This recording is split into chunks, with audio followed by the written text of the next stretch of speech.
T.B.Photo X1.5 TFX, and welcome back to another video. Well, I'm not the one to drink alcohol in on YouTube videos, but I believe that in this instance we have a little bit of an exception because yeah, I am finished. I am now a certified 1-star CMAS diver, so I think that is worthy of celebration. So cheers, all of you.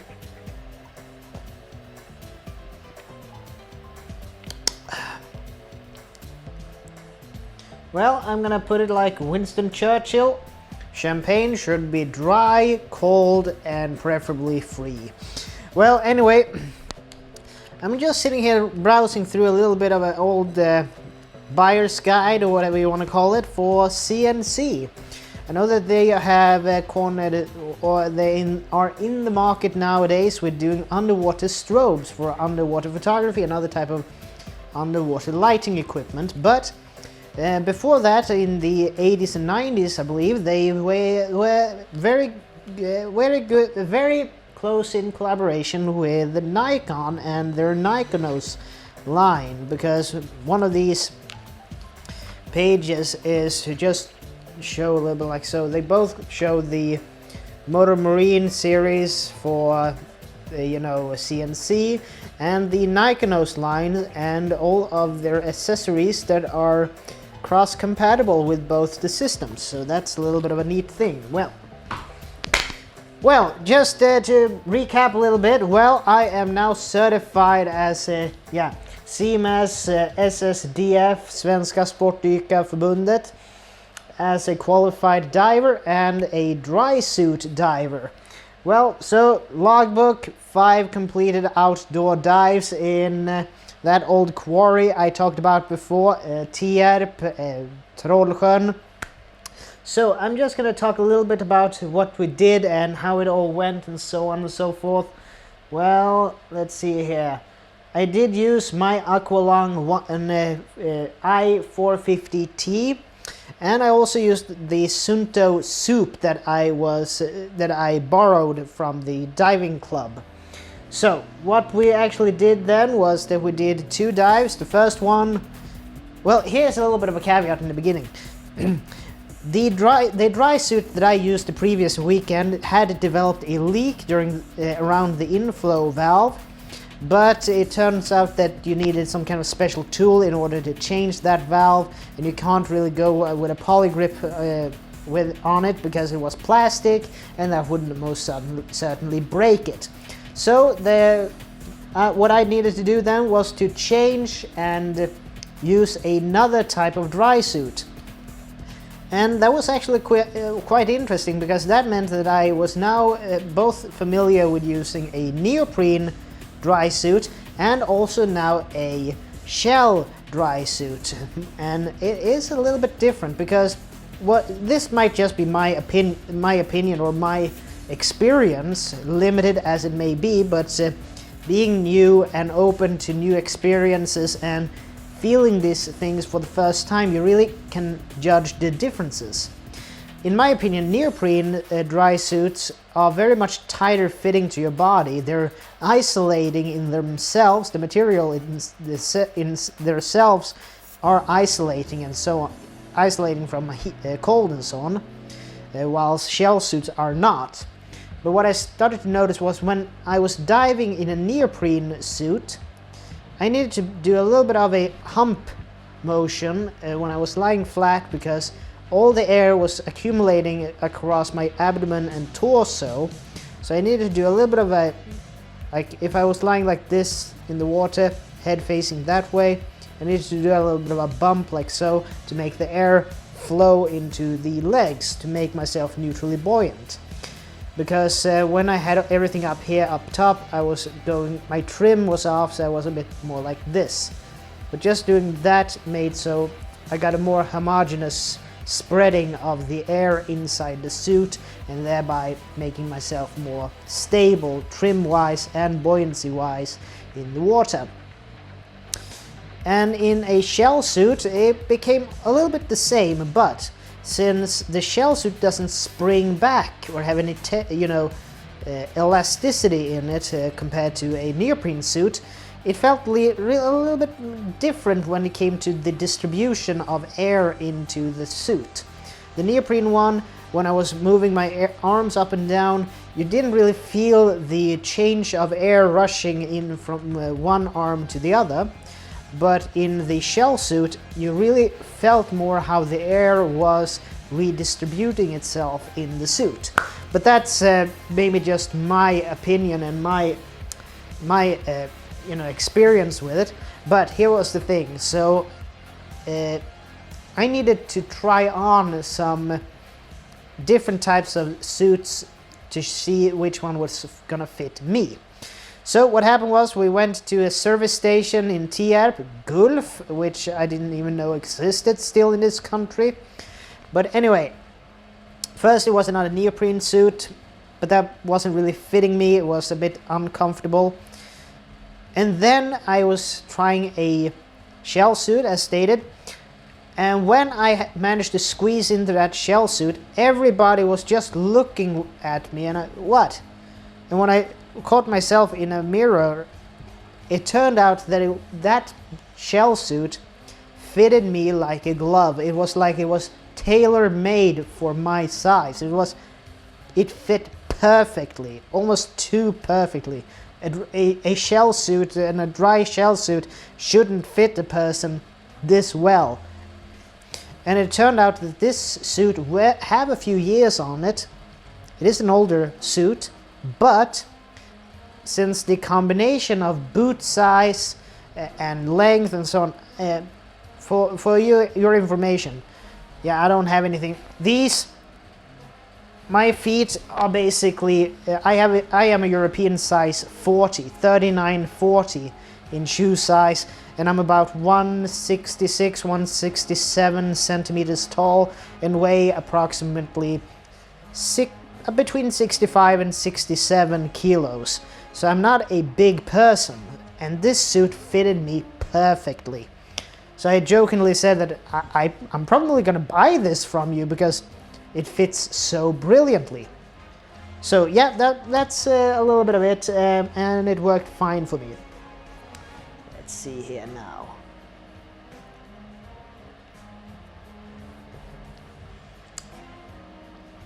Well, the first dive, when you do a dive planning, you always go with a plan A, a plan B, and maybe also even a plan C, depending on the circumstances. So the first time we were gonna do was a dive down to about 10 meters among a mooring line, a couple of floats on the top, and we're just gonna follow this line down to the bottom, and then we were gonna dive we were gonna swim away from the line and dive along a wall that we have been to before. And after 10 minutes of time from reaching the bottom, keep in mind these dive computers, they start to calculate time from about 50 centimeters to 1 meter of water depth. So it took 3 minutes for us to reach the bottom, and then 10 minutes from there, so 13 minutes on the dive time, but 10 minutes of actual diving, we were gonna change. And so one pair was gonna lead, which was me and my dive buddy. We were gonna lead for 10 minutes along this wall, or if someone signals half tank of the air. When that's finished, we were gonna switch. So the other pair were gonna lead back and find the line again, and we're gonna ascend back to the surface. That was plan A. Plan B, if we have done the change and so on, and the other pair is leading back, and they can't find the ascend-descend line because of poor visibility or whatever, for whatever reason, we should be back by the 23-minute mark. We are going to do a 3-minute search period to see, so we go from the known position, the wall, we go out and search out to see where we can find the line. If that fails after 3 minutes, which it makes us go up to 26 minutes of diving time. And we're planning, by the way, to have a total dive time of maximum 40 minutes. And that includes a safety stop of 3 minutes at 5 meters depth. So what was plan B? Well, we know that if we go up against the wall, we will end up on the old road that went down to the quarry that we were actually now diving in.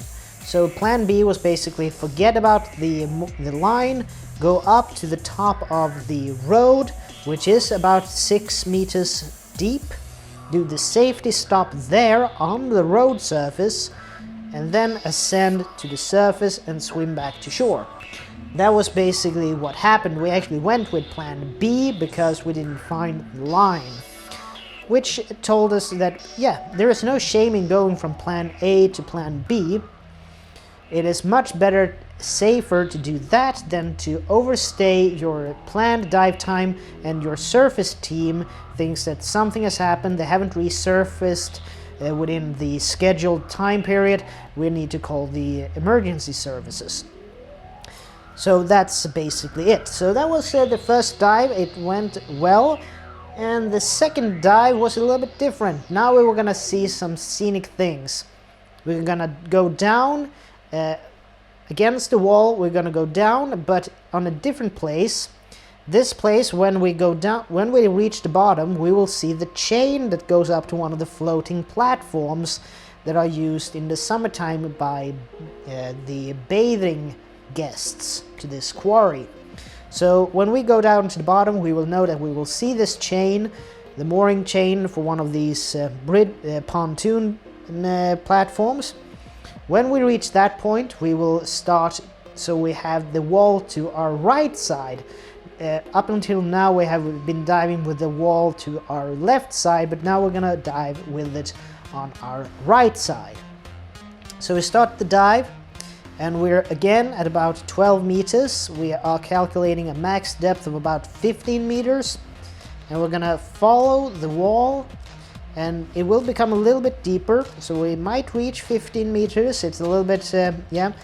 And we are gonna see some stuff that has been placed on the bottom to make this quarry a little bit more interesting to dive in. So there are some old signs, there is supposed to be an old barbecue with a chimney, and an old pedal operated sewing machine of all things, yeah, on the bottom. And then a little bit further up ahead, it is commonly known that the visibility will deteriorate because of something in the lake, and but by that time the wall has been replaced by big boulders. So what we're going to do is we're going to ascend, go over the boulders, and return over the boulders, and then go back down, follow the wall, and when we see the chain again to the floating pontoon or the floating platform, we're gonna ascend up to the road surface again and do our 3-minute decompression stop, or rather no deco stop, our safety stop for 3 minutes. After that, we're just gonna ascend to the surface and end the dive, and we planned this as well to 40 minutes total. Between the dives, actually, dive 1 and dive 2, we actually looked at the difference between using a table like this one, which is the Nordic standard table, which is used by SSDF divers, and all. I know PADI divers uses a different one, and we looked at the difference between this one and using a computer. So we did a 15-minute dive for 40 minutes. That doesn't exist, so we need to use 45 minutes. That puts us in a nitrogen group of F. If we then want to do a dive to 20 meters for 40 minutes, we are now in the group F, which means that our penalty directly is 30 minutes. So how long do we need to do a surface period in order to do a dive to 21 meters for 40 minutes? And when we're looking at this chart, it basically says that we have to wait at least 8 to 12 hours, which means that we can't do it according to the tables. But if we look at a computer, we will actually be able to do that dive within about 2.5 hours of surface time. Why the big difference? Well, the difference is the tables are basically designed, well, regardless if you use tables or computers, they are all dependent on a fictitious human being, a potential, a thought up human being. So it doesn't, for the first, it doesn't really show the average Joe, and secondly, the tables are meant so that you're basically gonna drop like a stone to your maximum planned depth, and then you will remain at that exact precise depth for the majority of the entirety of the dive experience. But that's not how dives usually are. You're basically starting at your deepest session, and then you might go up a bit, you might go down lower, and then go back up again, and so on. So you're not gonna be constantly on the same depth the entire dive through. So that's a little bit of the difference. The computer, on the other hand, will actually log every little change in depth throughout the entire dive, and it will calculate your safety stop and all that. So the computer will be much more relevant when it comes to how you're actually diving. And I will actually show you, because the Aqualung has a dive log program that I have actually been able to log my dives on my home PC, so I can show you how the dive actually went. Yeah, all in all, I'm gonna show you now. So yeah, we did the planned dive, and we had a plan B as well, but we didn't need to utilize it, so we dived plan A. Really, really cool stuff. So, a little bit of the extra gear that I actually brought with me on the second dive. I needed to try out my little new toy here. This is an OrcaTorch, and this is the model, what is it, D620 Canister Lite. And what is so significant with a Canister Lite? Well, this cylinder houses the batteries, and this is the light itself, and you're basically having it like this on your hand. And this handle, it is called a Goodman style handle. And what I actually did was that I had this clipped with the D-ring to my BC, and I had this lanyard around my wrist over the top of the dry suit and my gloves, and like so. So this is how I was diving then with the torch. That meant that if this were gonna slip off, if I needed to have both my hands, it would just hang there. It wouldn't go anywhere. So that was the thought about it, around it. And this light, for you guys who are technically inclined, it is a canister light, and it is used primarily with tech divers and cave divers, cavern divers. But this little dive light actually can give out an astonishing 2,700 lumens of light power on the full setting. Then it has a medium setting of 800 lumens, and then the lowest setting of 150 lumens. And it's an LED light, and then you basically turn it off, and on the top side here you have a little bit of a lock function, so you can turn it like so, and then you won't be able to turn it on.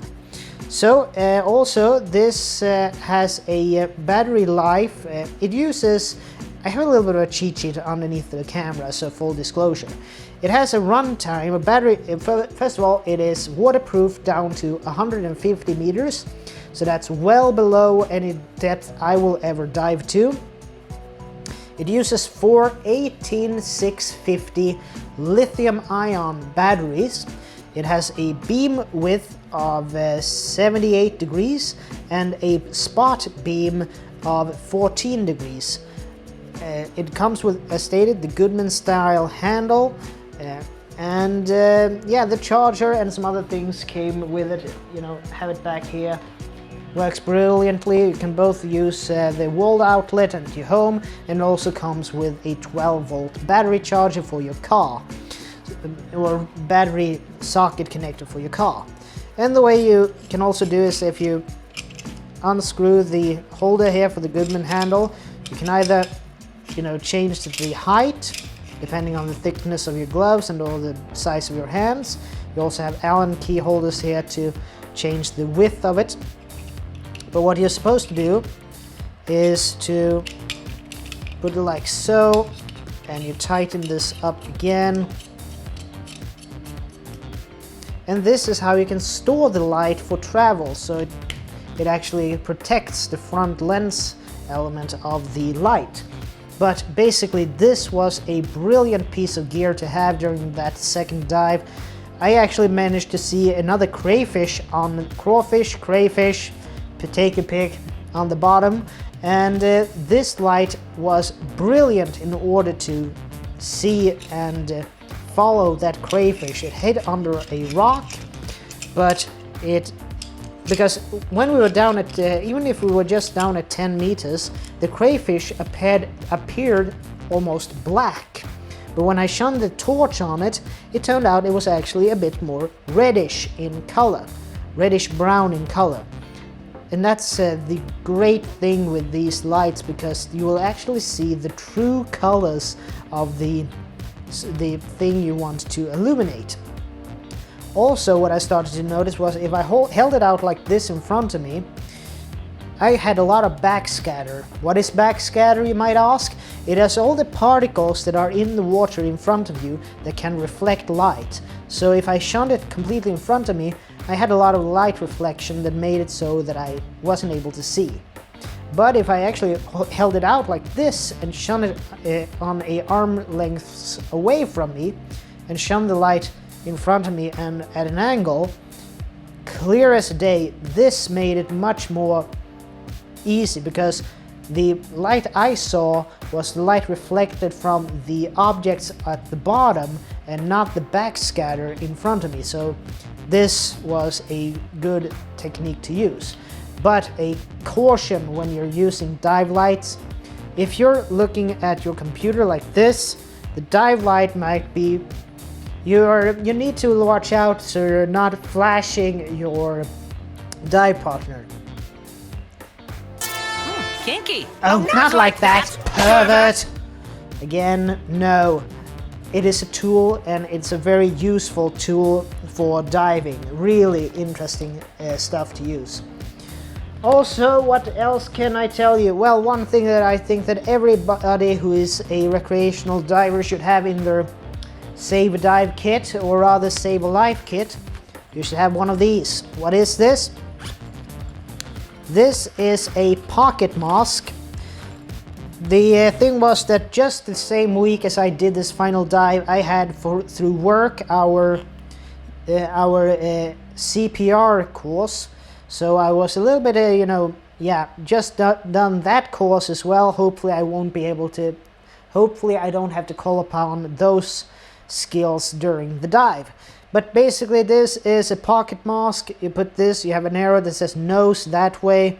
And this is good because it has a secondary port on the back here, which is where you can connect a oxygen hose, so you can give a person pure oxygen while you're doing CPR. And because of the current state of affairs in the world today, this is much better than mouth to mouth. You have something in between that will prevent potential pathogens to spread to you. But this is a quite good investment. Really recommend it to anybody who's out doing adventure sports of any kind. This can be a lifesaver, literally. Yeah, so that's a little bit about it. So yeah,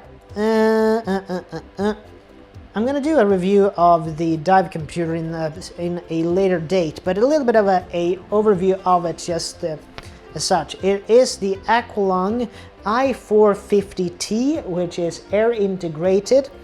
It has dive mode with both air and nitrox capability. It has gauge mode and free dive mode. And of all that, I was a little bit. It was a bit of a struggle to show to see the difference between gauge mode and dive mode. And after now, when I realized the differences, I'm saying that I'm gonna still only use it in dive mode, because that has all the features at the ready that I need to use.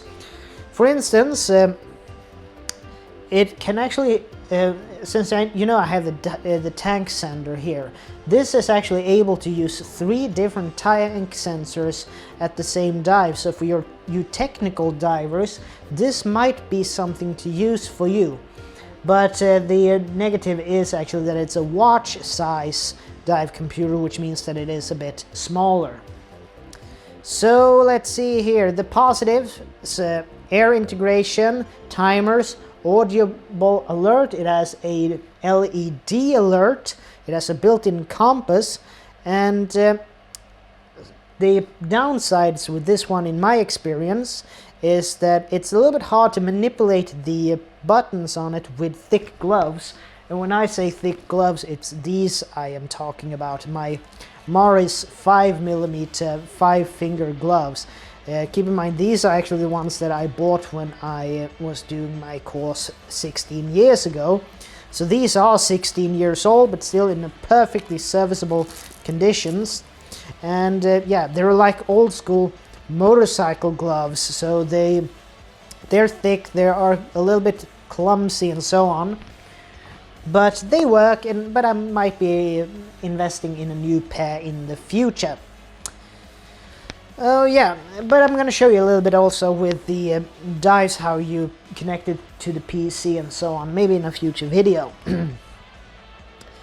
Well, that's a bit of it, I have to say. But anyway, brilliant dive, brilliant experience, and what's left for me for now is to get more experience, that is dive more, and secondly to get some dive gear together, so I don't have to rent all the time.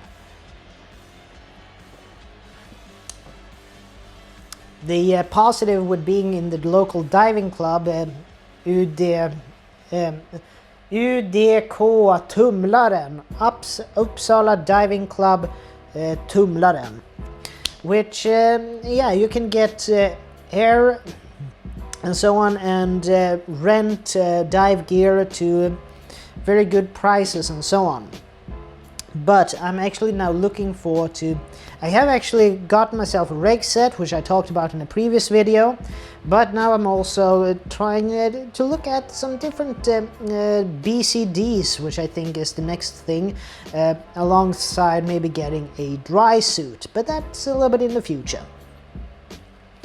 So yeah, we could try, this is a little bit now for you guys who might be watching this, the few of you who are, that might be more experienced divers than I am. For me, I've looked at a couple of different brands. I've looked at Peirce, I've looked at Cressi, I've looked at Rite, because they have some budget things as well. And of course, I've looked at Poseidon. So first of all, wing versus jacket. Well, during this entire course, when we were doing wetsuit and dry suit, I have been in a jacket style BCD. More about that later, but some of the models that I have been looking at is first from Cressi, it's the Travelight BCD. Then from Rite, it's the Hydro Lite. And then from Poseidon, and keep in mind, I've looked at both new ones and used ones. From Poseidon, I've looked at the current Origo BCD. I've looked at the W50 backplate wing, and the TechLift 75, which there are one on eBay, but unfortunately I think that's a little bit too big for me. So during the training I was actually in a Cressi a fairly generic Cressi model. And yeah, the big good things with it was that it had integrated weight pockets, it had integrated pockets as well, but I had two hard times with it. First of all, when we do the training and you're gonna orally inflate your BCD on the surface to simulate an out of air emergency and so on, the hole for the BCD inflate, or rather the deflate hole and the oral inflation hole, it's a bit small on this power inflator, so it was hard to get a good purchase on it and to really be able to blow into it in a effective way. So that was a little bit of the thing. And secondly, they have molded the power inflator with the controls very slick. It's very slick. It's a very hydrodynamic design, I believe the term is. But that meant that it was a bit hard to manipulate again with gloves because it became a bit slippery. Because the buttons, both the inflate and deflate button were very flushly molded into this power inflator unit, which was a drawback for me personally. Other people might like it much more, but I didn't. Oh yeah, so what am I looking for? I'm looking for an BCD with integrated weight pockets, metal D-rings, an upper chest clip preferably. I really want, for added safety, 2 tank bands, even though I'm just using 1 tank. And easy to reach pockets and few straps. I kind of like it very clean, you know. And actually, what I'm actually looking at, I know that this is a bit of a controversy, but I'm not intending to use this as what it's advertised as, but more what I believe it can be used for. And if you think that my argumentation is completely bonkers, please feel free to put it in the comment section below. But I've been looking then at the Scuba Pro Air 2, which is a combination BCD power inflator and safe second. Yeah, I know that that combination, most people are shrugging it off and it's BS. But when I see the design of it, I see some of the probable solutions to the problems I had with oral inflation of the Cressi power inflator. First of all, you have a mouthpiece, a real mouthpiece to put in your mouth to do the oral inflation.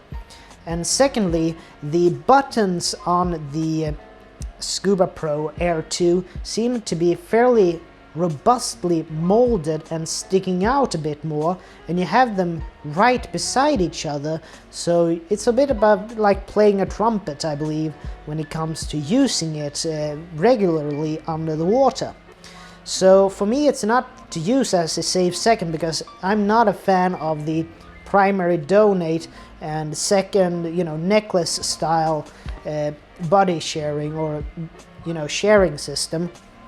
I'm one of the more old school that wants to have primary in my mouth and a secondary that I have clipped off somewhere.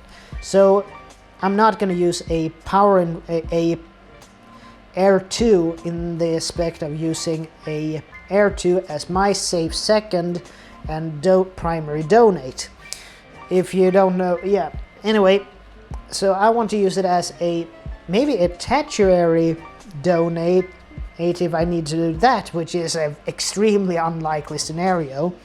But my philosophy with using probably an Air 2 by Scuba Pro or any other manufacturer is to be able to first have more robust buttons for power inflating and deflating my BCD, and on the surface for an out of air emergency potential to have an easier time doing oral inflation of the BCD.